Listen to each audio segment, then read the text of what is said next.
नमः शिवाय। हर हर महादेव। माता पार्वती की जय।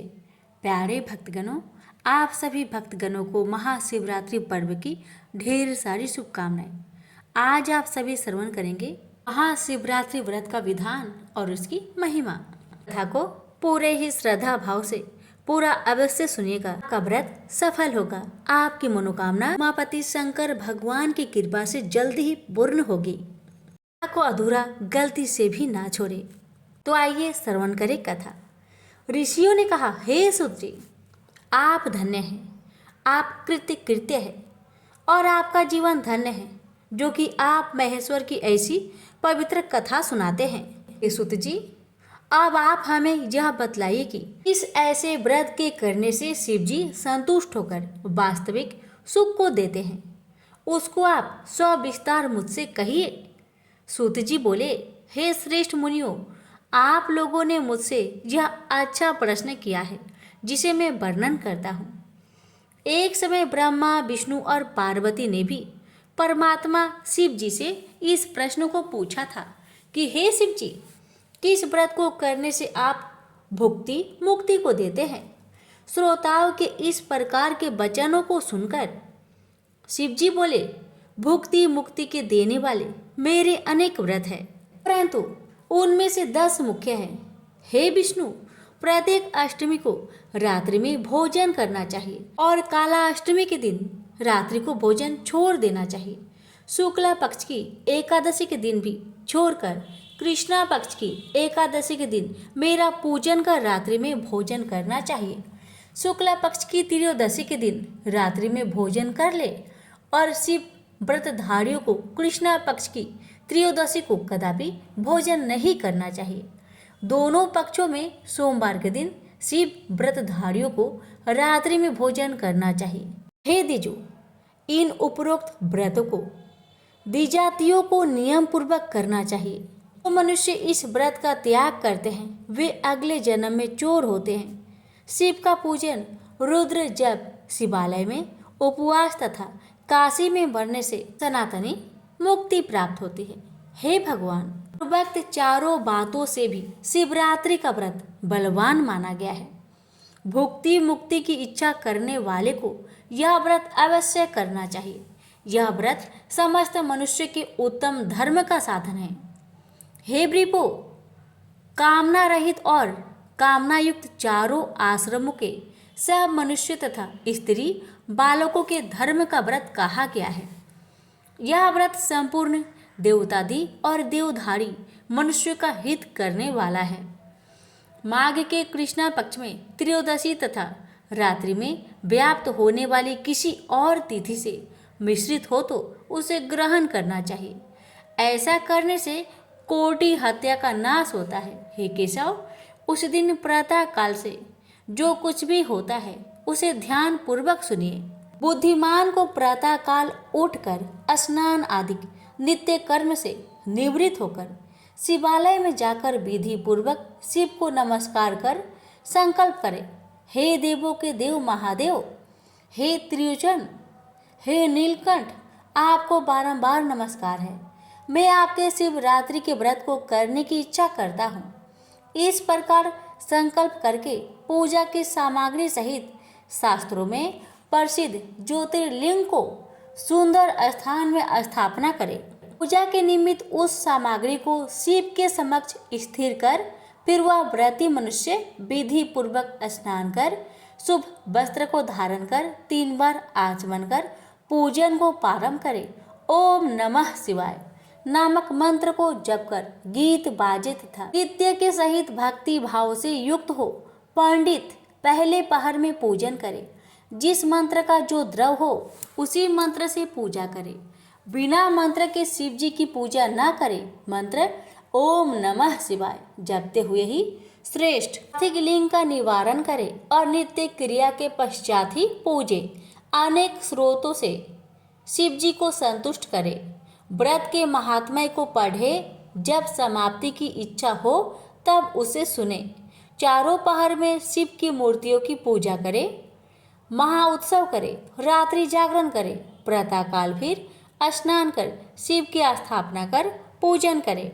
फिर प्रार्थना कर, हाथ जोड़, सिर झुका, कंधे झुकाकर बार बार प्रणाम करता हुआ व्रत को समाप्त करे और यह कहे कि हे स्वामीन, हे महादेव जी, आपकी आज्ञा से किया हुआ यह सुंदर व्रत समाप्त हुआ। अब मैं इसको विसर्जित करता हूँ। हे देवेश, हे सर्वाधि, यह मैंने यथाशक्ति जो किया है, अब इस व्रत से आप संतुष्ट हो जाइए और मुझ पर कृपा कीजिए। ऐसा कहता हुआ शंकर जी पर पुष्पों की अंजलि चढ़ाए, फिर यथाशक्ति विधि पूर्वक दान देवे और त्रिलोचन को नमस्कार कर उस नियम को विसर्जित करे। फिर सेव ब्राह्मणों को और विशेषकर सन्यासियों को भोजन करा, उन्हें संतुष्ट कर स्वयं भोजन करे। हे वैष्णव, अब मैं तुम्हें शिवरात्रि के चारों पहरों में शिव जी के पूजन का विधान बतलाता हूँ। पहले पहर में किए हुए पार्थिव लिंग का स्वविधि और विविध उपचारों से भक्ति पूर्वक पूजन करें। पहले 5 द्रव चढ़ाकर शिव जी को पूजे और जिस वस्तु का मंत्र हो उसी मंत्र से द्रव को समर्पण करे। फिर उस पर जल की धारा देवे। पश्चात विद्वान व्रती जल की धारा से ही द्रव को उतारे। फिर पंचाक्षरी मंत्र ओम नमः शिवाय से 108 बार जल की धार शिव जी पर दे और इस प्रकार सगुण निर्गुण शिव जी को पूजे। मंत्र में या तो गुरु का दिया हुआ मंत्र हो या नाम मंत्र हो, इनमें जिस मंत्र से चाहे शिव जी की पूजा करे। पूजा में सुंदर चंदन, अखंडित चावल, काला तिल ले, पुष्पों में कमल, सौंफ और कनेर के पुष्प ले तथा उनके मंत्र से सिरवाचन करे और भव, सर्ग, रुद्र, पशुपति, उग्र, महान, भीम, ईशान इन 8 नामों को कहता हुआ उन पर पुष्प चढ़ाए। पकवान सहित नैवेद्य भी चढ़ाए। श्रीफल, बैर, नारियल और तांबुल भी अर्पित करे। पश्चात नमस्कार, ध्यान, गुरु मंत्र तथा मेरे मंत्र पंचाक्षरी का जप कर शंकर को प्रसन्न करे। फिर धेनु मुद्रा दिखाए। फिर निर्मल जल से तृप्त करे। फिर यथाशक्ति 5 ब्राह्मणों को भोजन कराने का संकल्प ले और जब तक का समय हो महा उत्सव करे, प्रसाद बांटे, फिर विसर्जन करे। इसी प्रकार दूसरे पहर में संकल्प कर पहले की भांति ही द्रव सहित शिव जी का पूजा करे और पहले से इस मंत्र का उच्चारण करे। फिर समय के अंतर्गत ही विसर्जन और ब्राह्मण भोजन आदि का संकल्प करे। दूसरे पहर में अन्य सभी कर्म पहले ही के समान हो, किंतु यव के स्थान में गेहूं तथा आग के पुष्प अर्पण करे। धूप, दीप, नैवेद्य तथा अनेक प्रकार के शाकों से शंकर जी का पूजन करे। कपूर की आरती करे। अनार का अर्घ्य दे। पहले से दूना जप करे। फिर दक्षिणा सहित ब्राह्मण भोजन का संकल्प कर समाप्ति तक उत्सव करे और इस प्रकार तीसरे पहर की समाप्ति तक सारे कर्म निपटा ले। पश्चात चौथा पहर आरंभ होते ही इसी प्रकार उषक विधान सहित शिव जी की पूजा करे। इस पहर में शिव जी पर उड़द, मूंगनी, मूंग, सप्तधान्य, शंख, पुष्पी, बेलपत्र, मिष्ठान्न और नैवेद्य को चढ़ाए और उड़द के बने पकवान से सदा शिव को प्रसन्न करे। ऋतु के फलों का या केले के फलों से अर्घ्य दे। विद्वान व्रती दूना जप करे। फिर यथाशक्ति ब्राह्मण भोजन का संकल्प ले। भक्ति पूर्वक गान वाद्य का उत्सव करे। भक्त जनों से उत्सव की शोभा बढ़ाए। रात भर अरुणोदय तक इसी प्रकार समय बितावे। प्रातःकाल सूर्योदय होने पर स्नान कर फिर शिवाचरण करे। अनेक प्रकार की पूजा के भेदों से अभिषेक कर अनेकों दान दे। सन्यासियों के भोजन का संकल्प करे। शिव जी को नमस्कार कर शिव जी पर पुष्पों की अंजलि दे। मंत्रों से स्तुति करे। फिर यह कहते हुए कि हे कृपा निधि शिव जी, मैं आपका हूँ, सर्वदा आपकी शरण हूँ। जो उचित हो कीजिए। मैंने यथा योग जो कुछ किया है इस व्रत पर अपनी दयालुता का परिचय दीजिए। हे शंकर जी, मेरे इस व्रत से आप मुझ पर प्रसन्न होइए। हे भूतनाथ, हे सुखदायक शंकर जी, आप प्रसन्न होइए। हे महादेव जी, मैं आपसे यह मांगता हूँ कि अब जब कभी मुझे जन्म लेना पड़े तो मैं आपके किसी भक्त का ही यहाँ जन्म लूँ, भक्त के यहाँ नहीं। मेरे कुल में सदैव आपका कीर्तन होता रहे। ऐसा करते हुए पुष्पों की अंजलि शिव जी पर समर्पित करे। फिर ब्राह्मणों से आशीर्वाद ले, तिलों को ग्रहण करे, पश्चात विसर्जन करे। जो इस प्रकार शिव जी का व्रत करता है उससे शिव जी कभी विलग नहीं रहते। उसका फल कहने में असमर्थ हूँ। मेरे ऐसे भक्त के लिए मेरे पास कुछ भी अदेय नहीं है। प्रत्येक मास में भक्तजन ऐसा व्रत कर सकते हैं, फिर उद्यापन करा पूर्णांग फल लेवे। इस व्रत के करने से मैं संपूर्ण दुखों का नाश कर मनोवांछित फल देता हूँ। शिव जी के हितकर वचनों को सुनते ही विष्णु जी में अद्भुत तेज आ गया और उन्होंने सब भक्तों के समक्ष इस व्रत को किया। प्रेम से बोलिए हर हर महादेव, माता पार्वती की जय। श्रवण करें शिवरात्रि व्रत उद्यापन। ऋषि बोले, अब शिवरात्रि व्रत के उद्यापन के विधि का वर्णन कीजिए जिससे शिव जी निश्चय प्रसन्न होते हैं। सूत जी बोले, हे ऋषियों, शुभ शिवरात्रि का व्रत 14 वर्ष तक करना चाहिए। त्रयोदशी के दिन एक बार भोजन करें और चतुर्दशी को उपवास करें। शिवरात्रि के दिन शिव मंदिर में जाकर शिवविधि पूजन करें। लिंग तो भद्र मंडप और सर्वोत्रो भद्र चक्र का सविधित निर्माण करें। फिर प्रजापत्य नाम से वस्त्र, फल और दक्षिणा युक्त शुभ घटों को स्थापित करें। व्रती एक पल भर या आधे पल भर जैसे सामर्थ्य हो पार्वती सहित शंकर की स्वर्ण की मूर्ति बनाकर बाईं ओर पार्वती की प्रतिमा और दाहिनी ओर शंकर की मूर्ति स्थापित करें। फिर ऋतिवजों सहित आचार्य का वरण कर उनकी आज्ञा से शिव की पूजा करें और जैसे इसके पूर्व के अध्याय में पहरों के पूजन का विधान कहा गया है वैसे ही पूजन और उत्सववादी करें। यथाशक्ति प्रजापत्य व्रत का विधान कर प्रेम पूर्वक ब्राह्मणों को भोजन कराकर भक्ति सहित दान देवे।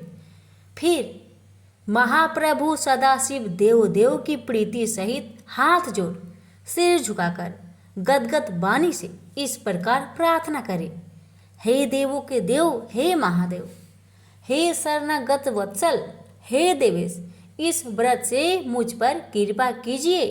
हे शिव, मैंने भक्ति का अनुसरण करके यह आपका व्रत किया है। हे शंकर, थोड़ा सा भी यह व्रत आपकी प्रसन्नता से पूर्णता को प्राप्त हो। हे शंकर, मैंने अज्ञान से अथवा ज्ञान से जो कुछ जप पूजन किया है वह आपकी कृपा से सफल हो।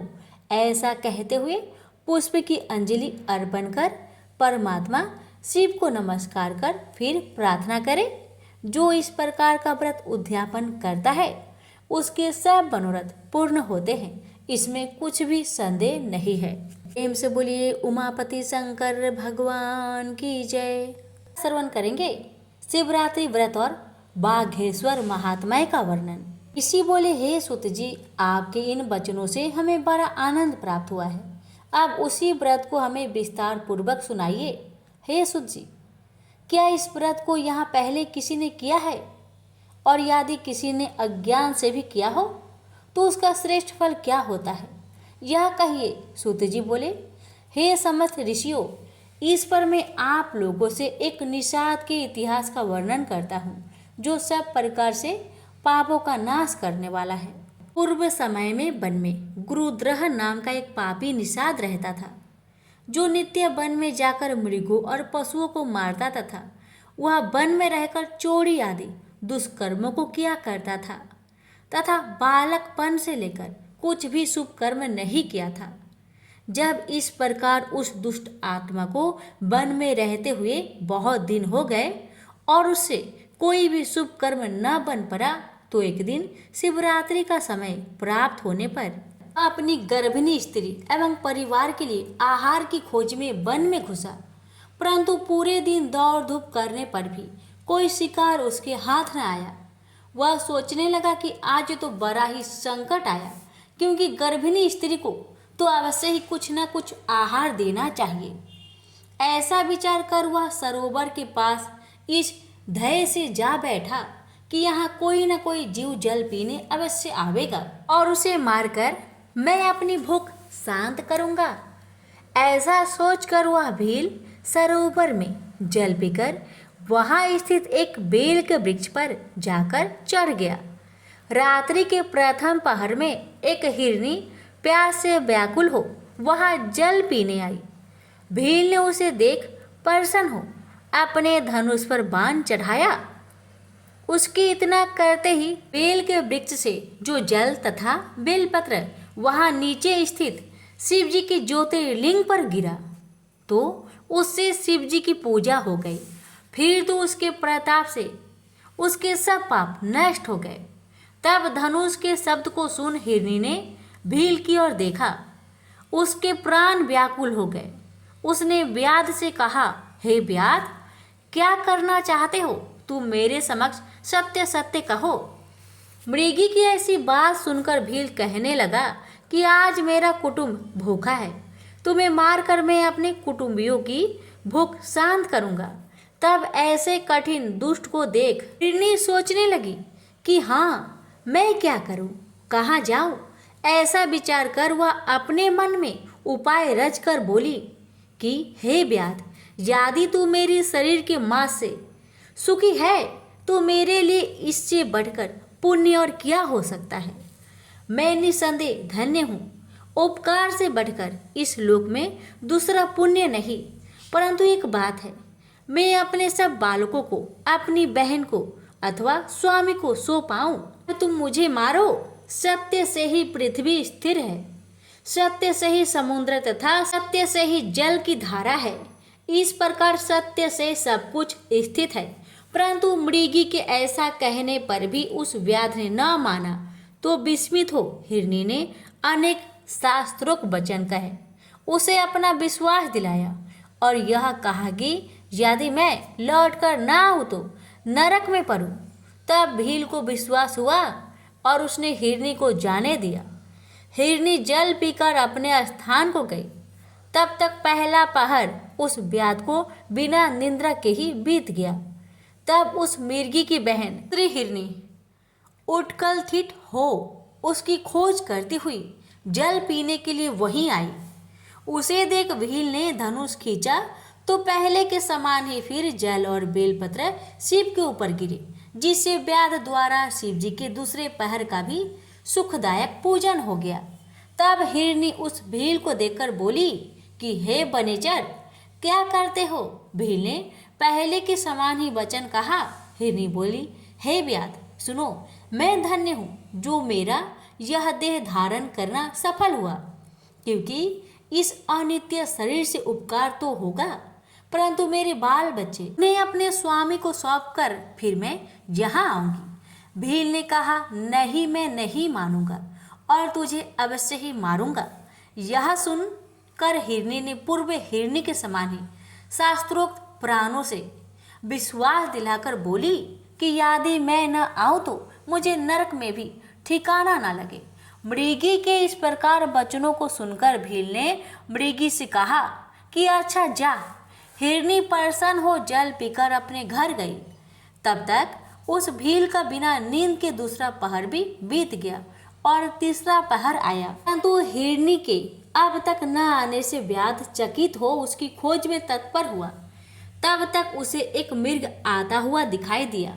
उस हष्टपुष्ट मृग को आते देख व्याध धनुष चढ़ा उसे मारने चला। इतने में कुछ एक बेलपत्र उसके परवंधवश फिर शिव के ऊपर गिरे, जिनसे उस रात्रि में भील के भाग्य से तीसरे पहर की शिव की पूजा हो गई। शिव ने उस पर कृपा की। उस शब्द को सुनकर मृग ने कहा कि हे भील, तुम यह क्या करते हो? व्याध ने उत्तर दिया, मैं अपने कुटुंब के लिए तुझे मारूंगा। यह सुन हिरण प्रसन्न हो उस व्याध से बोला, मैं धन्य हूँ जो यह शरीर दूसरे के उपकार के लिए लगेगा, परंतु मैं अपने बाल बच्चों उनकी माता को सौंप आऊं तब तुम मुझे मारो। व्याध ने कहा, नहीं, इसी प्रकार तो यहाँ 3 जीव आए और कह कह कर चले गए। अब मैं तुझे नहीं जाने दूंगा। संकट में प्राप्त हो जो जुटाई से समय व्यतीत करता है, उसका जीवन कैसे रहेगा?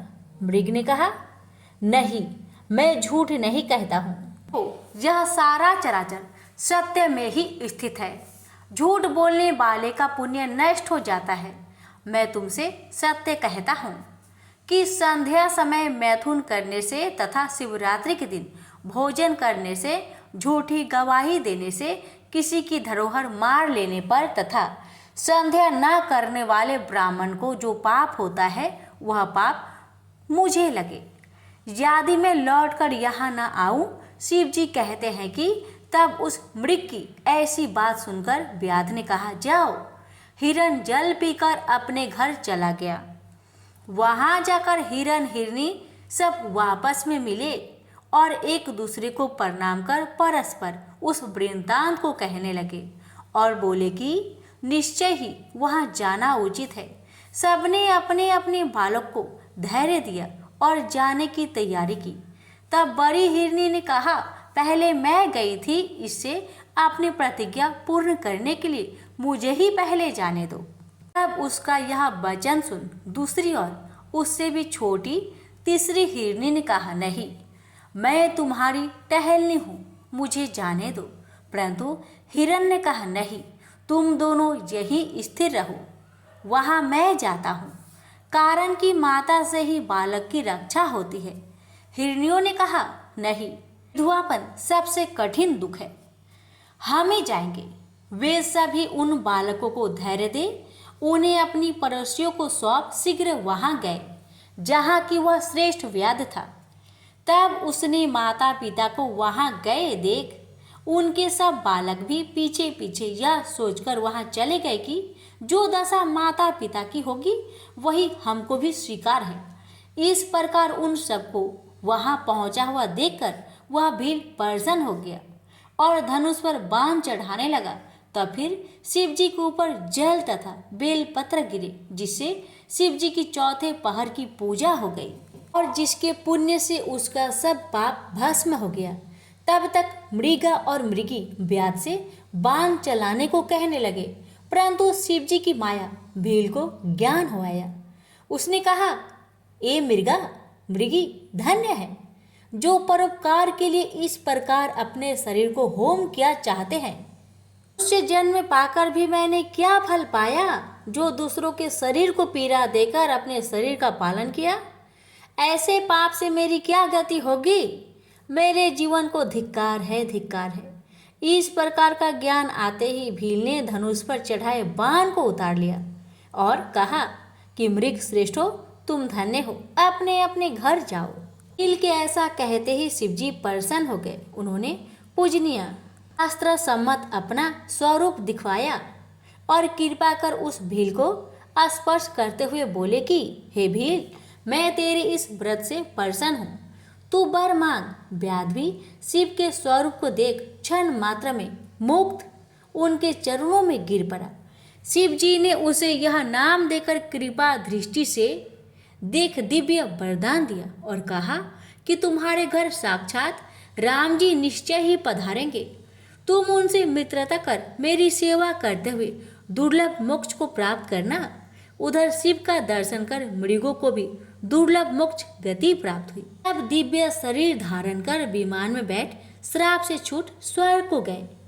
तब से शिव जी का बाधेश्वर नाम पड़ा और वे अबुर्दा जल पर स्थित हुए।